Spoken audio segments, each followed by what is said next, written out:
ಎಲ್ಲರಿಗೂ ನಮಸ್ಕಾರ.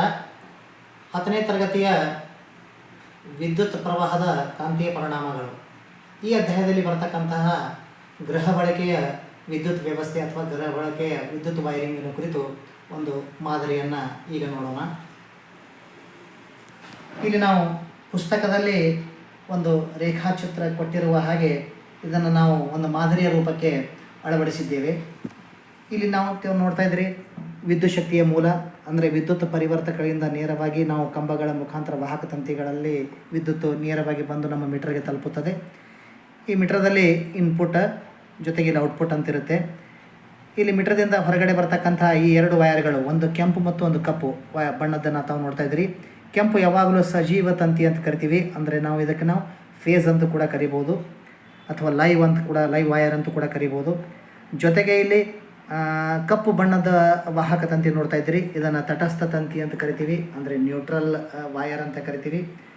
ಇಲ್ಲಿ ಮೇಲ್ಭಾಗದಲ್ಲಿ ಹಸಿರು ಬಣ್ಣದ ನೋಡ್ತಾ ಇದ್ರಿ, ಇದು ನಾವು ಭೂ ಸಂಪರ್ಕ ತಂತಿ ಅಂತ ಕರಿತೀವಿ, ಅರ್ಥಿಂಗ್ ಅಂತ ಕರಿತೀವಿ.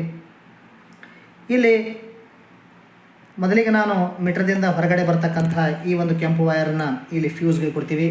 ನಾವು ಮಕ್ಕಳಿಗೆ ಫ್ಯೂಸ್ನ ಕಾರ್ಯವೇನು ಅಂತ ತಿಳ್ಕೊಂಡು ಪಾಠದಲ್ಲಿ ನಾವು ಅದರ ಬಗ್ಗೆ ಚೆನ್ನಾಗಿ ವಿವರಣೆಯನ್ನು ಕೊಟ್ಟಿರ್ತೀವಿ. ಇಲ್ಲಿ ಫ್ಯೂಸ್ಗೆ ಬಂದ ತಕ್ಷಣ ಫ್ಯೂಸ್ನಿಂದ ಹೊರಗಡೆ ಬರ್ತಕ್ಕಂಥ ಮತ್ತು ಇಲ್ಲಿ ಎಮ್ ಸಿ ಬಿ ಕೂಡ ಅದರ ಕಾರ್ಯವೇನು ಅಂತ ತಿಳ್ಕೊಂಡು ನಾವು ಮಕ್ಕಳಿಗೆ ಹೇಳಿರ್ತೀವಿ. ಜೊತೆಗೆ ಇಲ್ಲಿ ಎಮ್ ಸಿ ಬಿದಿಂದ ಹೊರಗಡೆ ಬರ್ತಕ್ಕಂಥ ಈ ಒಂದು ಸಜೀವ ತಂತಿಯನ್ನು ಪ್ರತಿಯೊಂದು ಘಟಕಕ್ಕೆ ವೈಯಕ್ತಿಕವಾಗಿ ನಾವು ಇಲ್ಲಿ ಸ್ವಿಚ್ಗಳಿಗೆ ಅಳವಡಿಸಿರ್ತೀವಿ. ಇನ್ನು ತಟಸ್ಥ ತಂತಿಯು ಕೂಡ ಪ್ರತಿಯೊಂದು ಘಟಕಕ್ಕೆ ವೈಯಕ್ತಿಕವಾಗಿ ಈ ಪಾಯಿಂಟ್ಗಳಿಗೆ ಸಂಪರ್ಕಿಸಲಾಗಿರ್ತದೆ.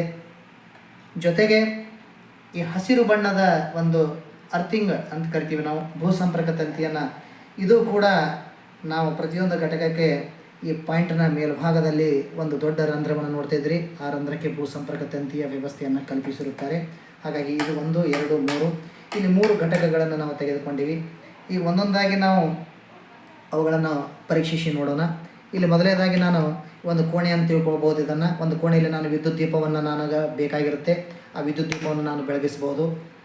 ಅದೇ ರೀತಿ ನಾನು ಇಲ್ಲೊಂದು ನನಗೆ ಬೇಕಾದಾಗೆ ಸಂಗೀತವನ್ನು ಕೇಳ್ಬೋದು ಅಥವಾ ಟಿ ವಿ ಏನಾದರೂ ಒಂದು ಮ್ಯೂಸಿಕ್ ವ್ಯವಸ್ಥೆಯನ್ನು ನನಗೆ ಕೇಳಲಿಕ್ಕೆ ಈ ಒಂದು ಮ್ಯೂಸಿಕ್ ವ್ಯವಸ್ಥೆಯನ್ನು ಕೂಡ ತಾವು ನೋಡ್ತಾ ಇರ್ಬೋದು. ಜೊತೆಗೆ ನನಗೆ ಗಾಳಿಯ ಅವಶ್ಯಕತೆ ಇರೋದರಿಂದ ನಾವು ವಿದ್ಯುತ್ ಪಂಖಗಳನ್ನು ಕೂಡ ಇಲ್ಲಿ ನಾವು ಬೆಳಗಿಸ್ಬೋದು. ನೋಡ್ತಾ ಇದ್ದೀರಿ, ಇಲ್ಲಿ ನೀವು ಏಕಕಾಲಕ್ಕೆ 3 ಉಪಯೋಗಿಸ್ಬೋದು. ಇಲ್ಲಾಂದರೆ ಯಾವುದು ನಮಗೆ ಬೇಕೋ ಅದನ್ನು ಮಾತ್ರ ನಾವು ಉಪಯೋಗಿಸಲಿಕ್ಕೆ ನಮಗೆ ಸಹಾಯಕವಾಗುವ ರೀತಿಯಲ್ಲಿ ಗೃಹ ಬಳಕೆಯ ವಿದ್ಯುತ್ ಸಂಪರ್ಕವನ್ನು ಯಾವಾಗಲೂ ಸಮಾಂತರ ಸಂಪರ್ಕದಲ್ಲಿ ವ್ಯವಸ್ಥೆಯನ್ನು ಕಲ್ಪಿಸಿರುತ್ತಾರೆ. ಈ ಒಂದು ಪುಟ್ಟದಾದಂಥ ಮಾದರಿಯಲ್ಲಿ ಫ್ಯೂಸ್ನ ಕಾರ್ಯ, ಜೊತೆಗೆ ಯಾವುದು ಸಜೀವ ತಂತಿ, ಯಾವುದು ತಟಸ್ಥ ತಂತಿ, ಯಾವುದು ಭೂ ಸಂಪರ್ಕ ತಂತಿ ಮತ್ತು MCB ಕಾರ್ಯ, ಜೊತೆಗೆ ಈ ಪ್ರತಿಯೊಂದು ಘಟಕಗಳಲ್ಲಿ ನಮಗೆ ಉಪಯೋಗತಕ್ಕಂತಹ ಒಂದು ಮಾಹಿತಿಯನ್ನು ಮಕ್ಕಳಿಗೆ ಈ ಮಾದರಿ ಮೂಲಕ ತಿಳಿಸಲು ಬಹಳಷ್ಟು ಅನುಕೂಲಿಸುತ್ತದೆ ಈ ಮಾದರಿ ಅಂತಕ್ಕಂಥದ್ದು ನನ್ನ ಆಶಯ. ಎಲ್ಲರಿಗೂ ಧನ್ಯವಾದಗಳು.